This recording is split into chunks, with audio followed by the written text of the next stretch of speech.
Welcome to Man United News Update. Please before starting the video, like and share the video and subscribe to the channel. Please also put your thoughts in the comments below.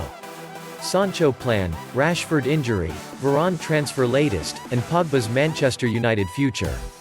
Manchester United is gearing up for their opening game in the Premier League against Leeds United.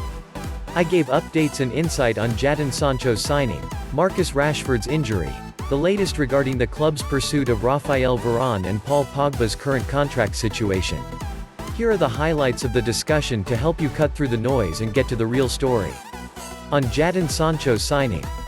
United have wanted him for a very long time. He fits the bill. He is a team-focused signing. He is going to strengthen the attack. I think everybody is fully expecting him to start against Leeds on August 14th and beyond that as well. When you pay that kind of money for an attacking player, I know Solskjaer will try to talk about no guarantees, but it is a guarantee that he is going to be starting every week and he needs to be starting every week if United are to challenge for the title next season. It's pure positivity on all levels. In terms of the fee, Dortmund wanted around £35 million more last year, so that's a hell of a climb down from them. The patience has prevailed for United. Even if they don't get anyone beyond Sancho and Varane, that has to be seen as a successful summer. Sancho is a statement signing. Varane would be a statement signing and the intent is pretty clear, it's to go for the title. Solskjaer said that in his chat with club media around the signing of Sancho that they want to go one better next season. They got no hiding place, they have to do this.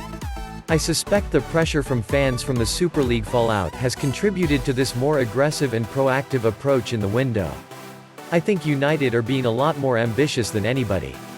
Realistically, they are not going to fill a slot for all the roles they're looking at. That's unforeseeable really, and you have to balance it out with outgoings as well. There are no excuses. He has had the backing even in a difficult window. Last year Solskjaer, made some pretty significant signings, but only one came off in Cavani from the three major transfers. I don't think Van de Beek is necessarily a write-off. Tells. Okay, he has a short shelf life at United. Beyond those, the three they signed in Solskjaer's first summer have been reasonable successes. Maguire has developed into a world-class defender. New playing style and Fernandes role. Fernandes has been an inspired signing. I think for someone like Fernandes it's an interesting one because we have seen him decide games. We have seen him settle games. I don't think we have necessarily seen him control games, and that might be the next step if United are to take a more front-foot approach with their style of play. It's controlling games and Solskjaer has always wanted them to do that, but they have never really been in a position to do that. I think we have seen Pogba control games. Pogba definitely has that in him. The trouble with Pogba is that he can be quite inconsistent, and that's a whole separate issue altogether. But if they are to play a more expansive style with a more adventurous formation, they are going to have someone who does control games, and Fernandes is a risk taker.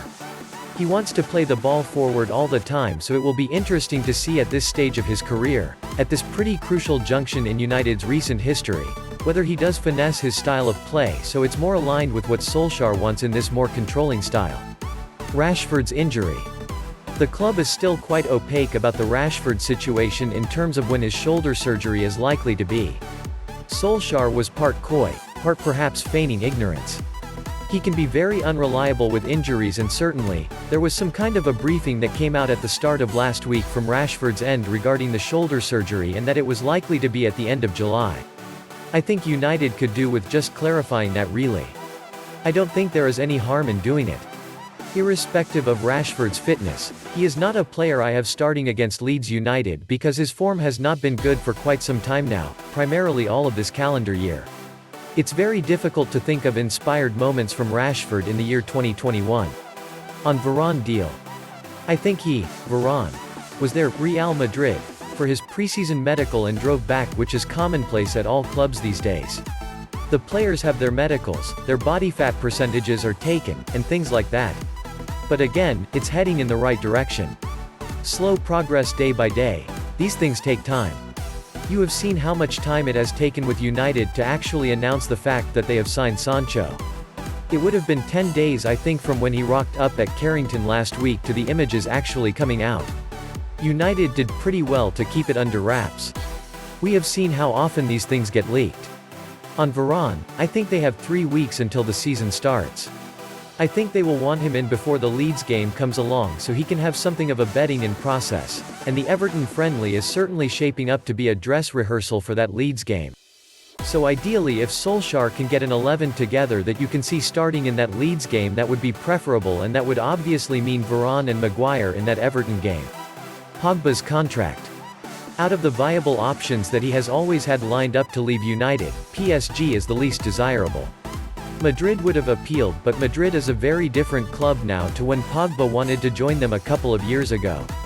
Also, Zinedine Zidane is no longer there, and Zidane was the one who was lobbying Florentino Perez to sign Pogba on a recurrent basis.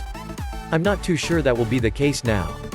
I don't think Madrid will be as fervently interested in signing Pogba as they were when Zidane was a coach.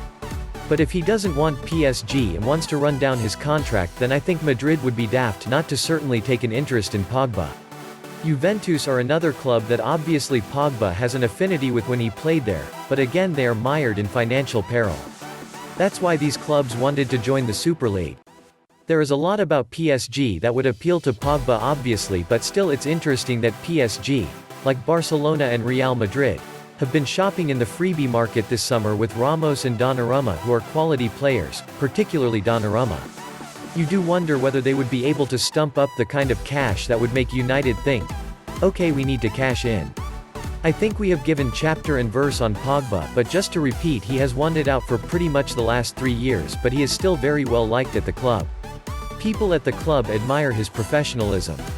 He is a player that teammates look up to. His closest teammates in the squad think he should actually be allowed to leave because it is in the best interest of all concerned. Thanks for watching.